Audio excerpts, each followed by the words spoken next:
Hi everyone, welcome to another episode of my Cedar Point Recreation Park. In the last episode, we finished up all the flat rides over on the lakeside Midway and did a couple of station builds over there.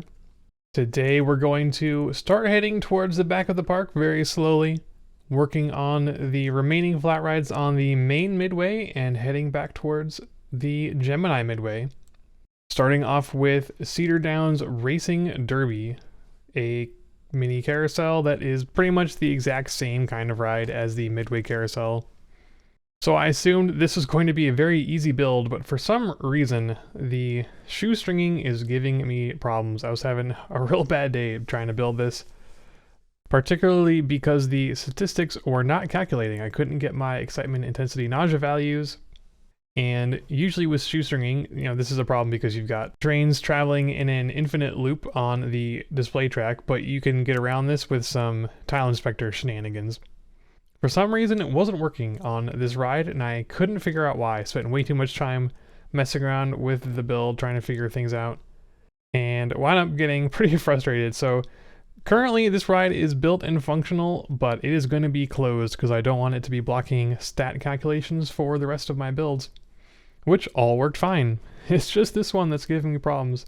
So I'm going to have to come back to this one and play around with it a bit more later. But after that, we started moving towards the other end of the Midway where the Sky Ride ends. We have a couple more flat rides here. We have one Scrambler ride, pretty much exactly the same as what we saw with Troika earlier.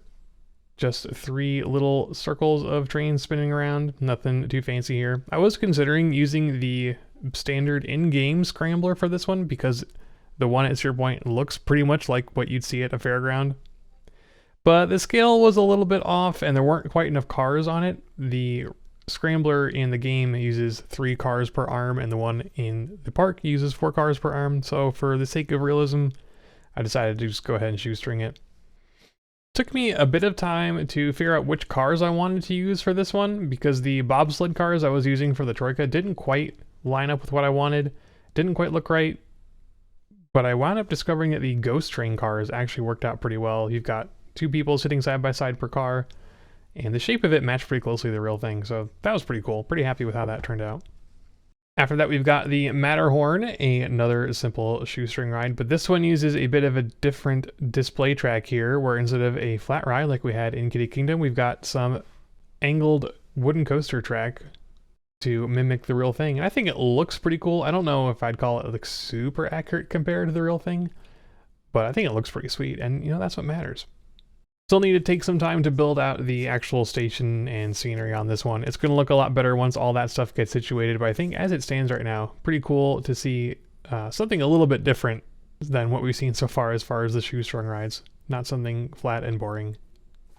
And finally, our final ride of the day, or should I say our final 4 rides of the day, are Power Tower.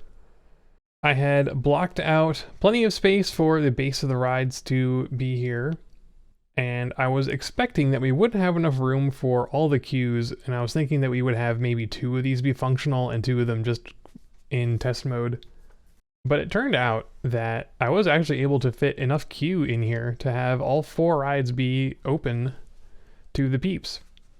The queue doesn't match what is there in real life, obviously. There is no way to have one queue serve 4 different rides when there are flat rides like this.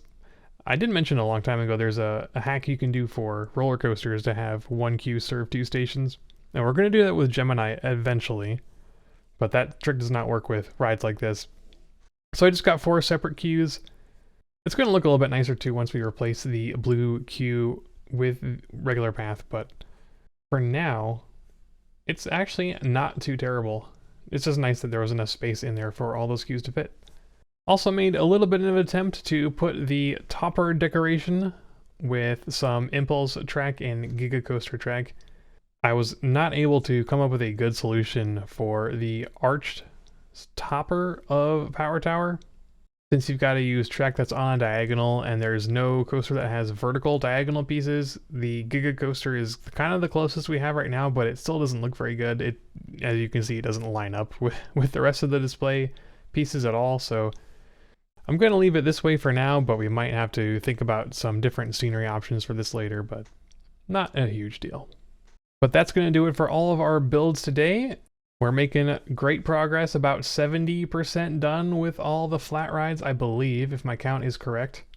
We've got Camp Snoopy to do just a bit farther back here, and then a couple more flat rides by Frontier Town. And of the ones that are left, there are only a couple more annoying shoestrings to do in Camp Snoopy, and then a couple slingshot rides and maybe one more swing ride for what's left. So not a whole lot left to do before we're done with Phase 3. So pretty exciting stuff. So that is all from me for today. As always, if you've got any comments, suggestions, etc., let me know. Thanks for watching.